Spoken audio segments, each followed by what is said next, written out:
Pilitin mong umangat hanggang sa araw na mga musta silang lahat. Well, totoo yan.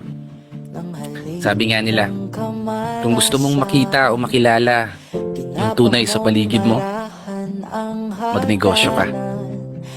O kaya naman, gawin mo yung hilig mo. And trust me, mabibilang mo sila. Sabi nga ng iba, mas marami ang makakasama mo sa araw ng tagumpay o para sa mga panahon na matumal at mga kahapon na malumbay. Welcome sa mundo na bawal kang umasenso sa buhay. May magagalit. Pero seryoso, hindi ko to sinasabi para mang-brag ng iba. It's just a fact na hindi lahat magugustuhan ka. Hindi lahat bibilib. Hindi lahat papalakpak. Hindi lahat makikinig. At hindi lahat makikisimpatya. Dahil parte ng paglalakbay ang may madaanan kang lubak.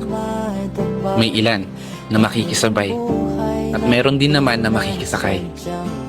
May ilan na sa paraan ng paggawa ang suportang kayang ibigay. Ngunit asahan mo, kalakip nito ang ilang mga sumusubaybay na tanging pagbagsak mo ang kanilang hinihintay.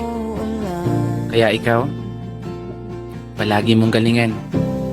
Huwag kang magpa-apekto sa kung anong sinasabi o opinion ng ilan. Magtiwala ka lang sa sarili mong kakayahan at magpatuloy sa buhay bilang isang palaban.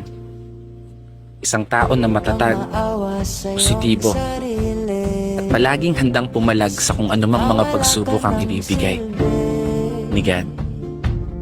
Kasi kung di uubra ang mga plano mo, asahan mo na mas maganda yung plano niya. Pero bago magtapos ang video na to, gusto ko munang pasalamatan lahat ng mga taong patuloy na naniniwala at sumusuporta. Hanggat nandyan kayo, pangako, di ako mapapagod lumikha ng mga obra.